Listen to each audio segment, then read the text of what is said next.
morning to one and all present here. This is me, Jonah, Assistant Professor of Ratnam College of Arts and Science. Today we will have an introduction to HRM. So HRM is the management function that helps the managers recruit, select, train and develop the members of an organization. Obviously, HRM is concerned with people's and dimensions in the organization. So the basic role of HR is to develop and select and train the employees of the organization. So from the beginning, he starts from the selection and till the ending process, till the placement is over and the induction is over. He helps in the recruitment process. Next. So the definition of HR by Ashatapa 2008 is HRM is a management function concerned with hiring, motivating and maintaining people in an organization. It focuses on people in the organization. So another definition is, according to Filippo, human resource personnel management is the planning, organizing, directing and controlling of recruitment, development, compensation, integration, maintenance and separation of human resource to the end that individual, organization and social objectives are accomplished.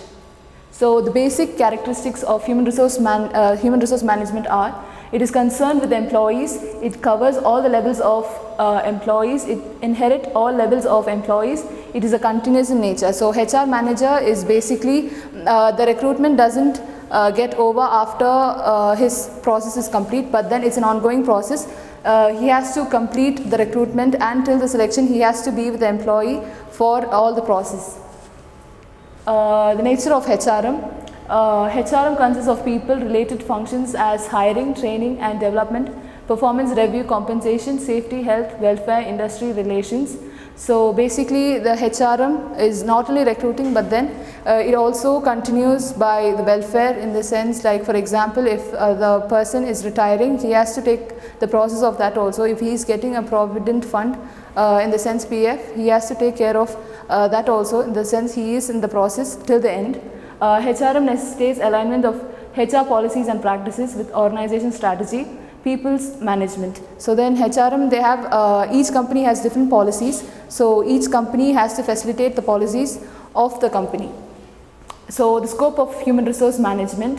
The first one is nature of HRM. Then the next is employee hiring. So then the most important vital role of the HR is to hire employees. So and then is employee executive and remuneration. So the next, remuneration means the person who is working in the company should be remunerated, or he should be given a bonus, because this is to encourage him, so then in future he will perform well.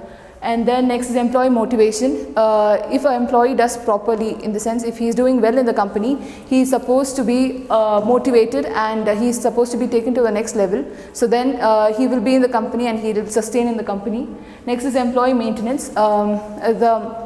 The company should involve and help them to maintain the employee in the company. So then the company and or the organization will have a better life and a better reputation. Next is industrial relation, and then the prospects of HRM. Skills and competencies for HR manager. First is, the HR manager should have problem solving skills. So if there is a problem in the company, he is supposed to solve the problem, and then he has to take care of the employee at first. The next is business knowledge or organization sensitivity. It's not enough that HR manager is supposed to recruit and select, but then he is supposed to have other basic knowledges regarding business. So then he'll be able to motivate the employee while induction program. And then knowledge of compensation techniques to reinforce business plans. So HR manager also involves in developing a business plan, so then to sustain a company. And then strategic and conceptual skills and knowledge of succession. So HR manager, in his management, he is supposed to look for the management, so then he has to success, he should have enough knowledge, so then he will be involved in the success of the company. Next is career planning system, and then establish relationship and acknowledgement in leadership skills.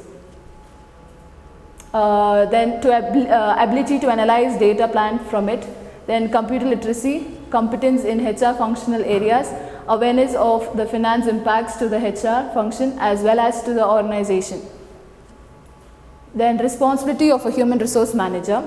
to develop through a knowledge of corporate culture, plans and policies, to act as an internal change agent and consultant, to initiate change and to act an expert and facilitator, to actively involve in himself in company strategic formulation, to keep communication lines open between the HRD function and individual and groups. Then the next set of responsibilities are to identify and involve HRD strategies in consonance with overall business strategy, to facilitate the development of various organizational teams and their working relation with other teams and individuals, to try and relate people and work so that the organization objectives are achieved effectively and efficiently, to diagnose problems and to determine appropriate solution, particularly in the human resource areas.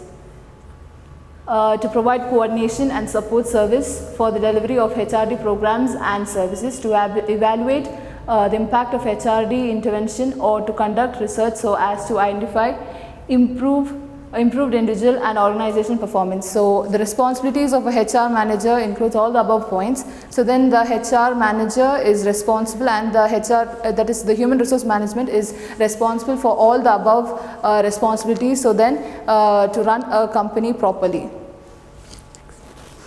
Human resource management functions. Human resource management is a function within the organization, focuses mainly on recruitment, providing guidelines and manpower of a company. So what is manpower is, the manpower is, it's otherwise called as labor.